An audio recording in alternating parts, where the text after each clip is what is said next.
ఎన్నికల్లో ఏదైతే తెలుగుదేశం పార్టీ ఘన విజయం సాధించింది, అదే విధంగా వైనాట్ 175 అనేసి జగన్మోహన్ రెడ్డి గారు అన్నారు.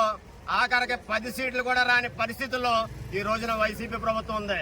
ఎందుకంటే వైసీపీ ప్రభుత్వం చేసిన అరాచకాలు గాని, దౌర్జన్యాలు గాని, వాళ్ళు చేసిన లూటీలు గాని, ప్రజల పాలన సరైన పరిపాలన చేయకపోవడం గాని ఈ రోజున అందరూ చూసి ప్రజలందరూ కూడా ముక్కున వేలేసుకుని ఎక్కడైతే వీళ్ళకి 151 సీట్లు ఇచ్చారో అదే ప్లేస్ లో ఎక్కడైతే అమరావతిని నాశనం చేశారో, ఏదైతే పోలవరాన్ని నాశనం చేశారో, ఇవన్నీ ప్రజల దృష్టిలో పెట్టుకుని ఈ యొక్క ప్రభుత్వాన్ని మొత్తం ప్రతి ఒక్కరు కూడా కాలితో తన్ని బంగాళాఖాతంలో కలిపిన పరిస్థితి ఈ రోజున మన రిజల్ట్ చూస్తుంటే కనబడుతుంది.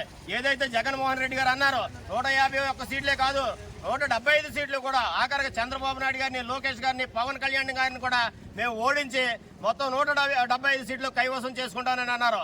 ఆఖరికి ఆ చివరి నెంబర్ పోయినా ఆ 17 సీట్లు కూడా వచ్చే పరిస్థితి ఈ రోజున కనపట్లా. ప్రధాన ప్రతిపక్షంగా కూడా ఉండే పరిస్థితి కనపట్లా.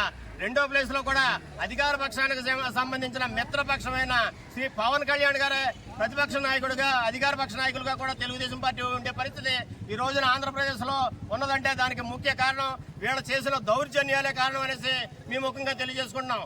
ఈ రోజున ఏదైతే ఈ పరిపాలన గురించి ప్రతి ఒక్కరు కూడా చిన్నగా వాళ్ళ దగ్గర నుంచి పెద్దవాళ్ళ వరకు ఉద్యోగస్తులు కానీ, వ్యాపారస్తులు కానీ, లేకపోతే భవన నిర్మాణ కార్మికులు కానీ ప్రతి ఒక్కరు కూడా ఈ రోజున ఈ ప్రభుత్వాన్ని ఎప్పుడు గెంటేద్దామా అనేసి గత 3 సంవత్సరాలుగా ఎదురు చూస్తూ ఉన్నారు. వీళ్ళ పరిపాలన చూస్తుంటే దౌర్జన్య పరిపాలన తప్పించి ఏమీ లేదు.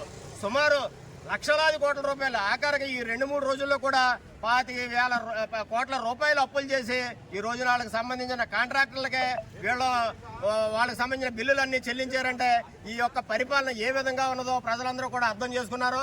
రాబోయే రోజుల్లో చంద్రబాబు నాయుడు గారు రాబోయే రోజుల్లో ఖచ్చితంగా మంచి పరిపాలన అందించి ప్రజలందరినీ కూడా ఏదైతే పోలవరం నిర్మించడం కానీ, ఏదైతే అమరావతిని నిర్మించడం కానీ, అదేవిధంగా ప్రజలందరినీ చూసుకోవడం కానీ, కార్యకర్తల్ని చూసుకోవడం కానీ అన్ని చేసుకుని మంచి పరిపాలన అందిస్తారనేసి అదేవిధంగా లోకేష్ బాబు గారు, అదేవిధంగా పవన్ కళ్యాణ్ గారు కూడా బీజేపీ అండతోటి వీళ్ళకి సహకారంగా చంద్రబాబు నాయుడు గారికి ఉంటారనేసి ఆశిస్తూ ఏదైతే ఈ రోజున తెలుగుదేశం పార్టీ ఘన విజయం సాధించిందో ఈ సంబరాలు మనం చేసుకుంటూ రాబోయే రోజుల్లో తెలుగుదేశం పార్టీ అన్ని విధాల